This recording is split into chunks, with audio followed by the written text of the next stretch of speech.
बिस्मिल्लाहिर्रहमानिर्रहीम। अस्सलाम वालेकुम वीवर, क्या हाल है? उम्मीद करती है आप जहाँ कहीं भी होंगे मज़े में होंगे और अल्लाह ताला आप सबको खुश रखे, हमको खुश रखे। आज मैं रेसिपी लेके आई हूँ। वो जो है माल्टे हमने खा के तो छिलके फेंक देते हैं, आज से हम छिलके नहीं फेंकेंगे, आप भी नहीं फेंकेंगे। तो आज बहुत ही मज़ेदार और ज़बरदस्त ये रेसिपी लेके आई हूँ, वो है माल्टे की। तो सबसे पहले माल्टों को अच्छे से धो लेंगे कि मिट्टी वगैरह जो लगी होती है इसको साफ़ कर लेंगे अच्छे से। इनको ऐसे मार मार के तो इनको धो लेना।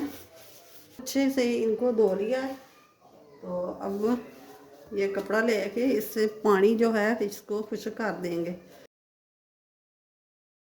तो अब इनको क्या करेंगे, अब इनका छिलका जो है इसको इस तरह से उतार लेंगे।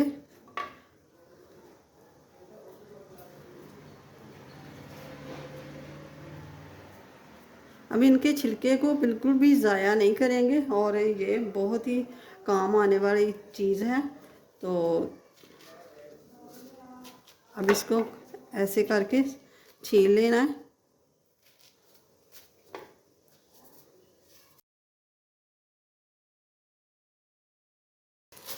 तो ये देखें, हमने ये सारे माल्टे छील लिए। तो ये मैंने 3 माल्टे बचा के रख लिए। तो ये आगे जाके बताऊंगी कि इसका क्या करना है। ये 1 चम्मच भर के मीठा सोडा ये डाल देंगे। अब डालेंगे गर्म पानी। बिस्मिल्लाहिर्रहमानिर्रहीम। तो ये जो छिलके हैं ना माल्टों के हमने उतार के रखे, तो ये सारे छिलके इसमें डाल देंगे, इस पानी में शामिल कर देंगे जो मीठा सोडा हमने डाला है। तो वो मीठे सोडे वाले पानी में मैंने छिलके भिगो के रख दिए। तो ये माल्टे मैंने छील के रखे थे ना, तो इसका जो ये वाला पार्ट है ना, ये धागे वगैरह होते हैं ऐसे, तो ये उतार देने ने अच्छे से। ये गलते नहीं है, जितना मर्जी भी इनको पका लें ना तो ये गलते नहीं है।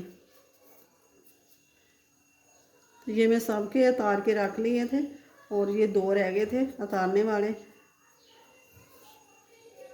अब इनके ना बीज वगैरह जो है ये निकाल देने ने। ऐसे करके मैंने ये निकाल के रखे हैं ऐसे करके। ये देखें, इसके अंदर कोई बीज नहीं ना, तो ये मैंने सारे निकाल लिए हैं। तो अब इनको ऐसे करके ये अंदर वाला जो है हिस्सा है ना, ये वाइट वाला, ये भी निकाल देना। ये भी बहुत सख्त होता है, ये गलता नहीं है। धागे वगैरह होते हैं ना तो अच्छे नहीं लगते। तो ऐसे करके ना छुरी की नोक से तो ऐसे करके नहीं ये निकाल लेंगे हम, और आराम से निकल जाते हैं। ये देखें, मैंने बीज सारे निकाल दिए और छिलके भी जो ऊपर से धागे से थे वो भी मैंने उतार दिए हैं। तो कढ़ाई में डाल देंगे 1 लीटर पानी है। 1 लीटर का है ये जग है, 1 लीटर पानी मैंने डाल दिया है। ये जो हमने छिलके जब भिगो के रखे थे मीठे सोडे वाले पानी में, तो 10 मिनट हो चुके हैं। तो अब इसका पानी निकाल लेंगे। ये देखें,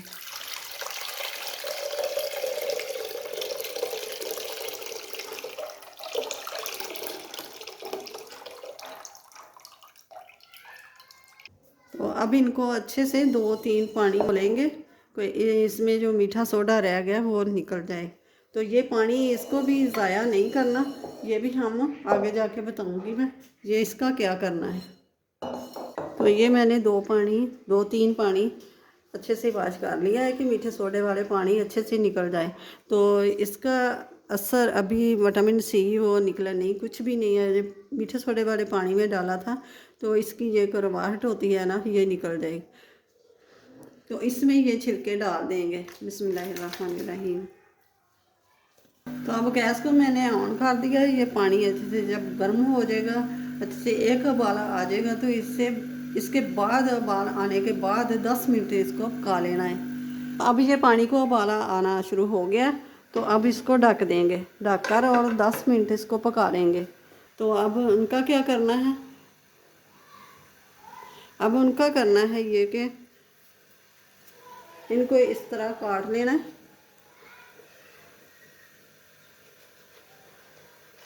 अब इनका निकाल लेंगे जूस।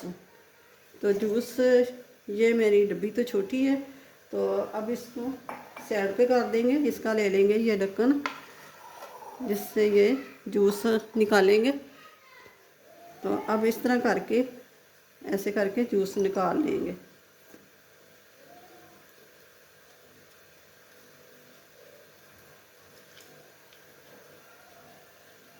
मिनट इनको पकते हुए हो गए। ये देखें, ये अच्छे से गाल चुका है। ये थोड़ा सा हल्का सा ही दबाने से ये पेस्ट सा बन जाता है। तो अब इन छिलकों में ये डाल देंगे माल्टे, जो हमने बीच से निकाल के रखे हुए थे। तो अब डाल देंगे ये चीनी, आधा किलो चीनी है मेरे पास, तो ये डाल देंगे। बिस्मिल्लाहिर्रहमानिर्रहीम। ये भी शामिल कर देंगे इसी में। निकाला है ना, छिलकों से उतारा है, तो ये ले लेना है। तो इसको भी ज़ाया नहीं करना। विटामिन सी जो कैप्सूल खाते हैं, चेहरे पे लगाते हैं, बालों पे लगाते हैं, तब ये वही लाने की ज़रूरत नहीं। ये लाएंगे, बालों पे भी लगा लेंगे और चेहरे पे भी लगाएंगे। लगा के जब ये सूख जाए तो चेहरा धो लें, और बालों को भी ऐसे ही करें। जब बाल सूख जाएं तो उसको सादे पानी से धो लें। ये इस बोल से तो खुलेगा, नीचे गिरेगा। तो अब डाल लेंगे दूसरे बर्तन में। ये सीरम बन के तैयार हो गया। विटामिन सी के कैप्सूल खाने की अब ज़रूरत नहीं, ये घर में ही ये बना के रखें। तो ये इसी में ये लगाएं। अब ये पानी जो पहले मैंने मीठे सोडे वाला था, तो ये भी हमने ज़ाया नहीं करना। इससे ये कि हाथों पे और पाँव पे लगाना है। ये चेहरे पे और बालों पे नहीं लगाना। ये इसमें मीठा सोडा है, और चेहरे पे तो बिल्कुल ही नहीं लगाना। तो ये हाथों को और पाँव पे लगाना है। जो हाथों पे ये बर्तन धोने से या कोई भी काम करने से यहाँ मैल जम जाती है, तो ये पुरानी मैल भी उतार देगा। तो अच्छे से हाथ साफ हो जाएंगे। तो ये पानी को भी ज़ाया मत करना। ये पानी ऐसे ही संभाल के रख लेना। तो ये ऐसे इससे ही हाथ धोएं और पाँव भी धोएं, तो पाँव भी बहुत ही वाइट निकल आएंगे। 4 से 5 अदद सब्ज़ इलायची मैं इनके मुंह खोल के ना तो ये भी डाल दूँगी। देखें, चीनी ने पानी भी अपना छोड़ दिया है, और जो माल्टे हैं, माल्टों ने भी अपना जूस छोड़ा है। तो जो हमने जूस डाला था वो भी है। तो ये कितना सारा हो गया है। तो ये 10 मिनट हो गए हैं, तो गैस को बंद कर देते हैं। ये 1 इंच का टुकड़ा दालचीनी का ये डाल देंगे। तो ये 1 चम्मच ऑयल डाल दूँगी। तो ये जो हमने दालचीनी डाली थी ना, 5 मिनट हो गए हैं इसको, तो ये हम निकाल लेंगे। तो ये हम ले लेंगे जार। आप किसी भी बर्तन में निकाल लें। वो रात भर के लिए रखेंगे। अभी तो रात हो गई है, तो सारी रात पड़ा रहेगा ऐसे ही, और कपड़े से लपेट के तो मैं रख दूँगी। तो सुबह को मैं दिखाऊँ। देखें, अभी ये इसी में रहने देना है हमने। ब्रेड पे लगाएं और पराठे के साथ खाएं। तो ये बहुत ही ज़बरदस्त, ये मज़ेदार ये रेसिपी है। तो आप भी ज़रूर बनाइएगा, और बना के मुझे कमेंट्स बॉक्स में ज़रूर बताइएगा कि आपका कैसा बना है, तो आपको कैसा लगा है। तो ये रेसिपी बहुत ही मज़े की है और काम आने वाली है। तो आगे रमज़ान आने वाला है, तो रमज़ान में ये बहुत ही आपको अच्छी लगेगी ये रेसिपी। इस रेसिपी को लाइक ज़रूर कीजिएगा। ये देखें कितने कितने फ़ायदे हैं इसके। ये जैम बन गया, और ये सीरम बन गया, ये चेहरे और बालों के लिए, और ये हाथों और पाँव के लिए। तो बहुत ही ये मज़े की ये रेसिपी है। तो आप ज़रूर ट्राई कीजिएगा। मिलते हैं फिर अगली नई वीडियो के साथ। अल्लाह हाफिज़।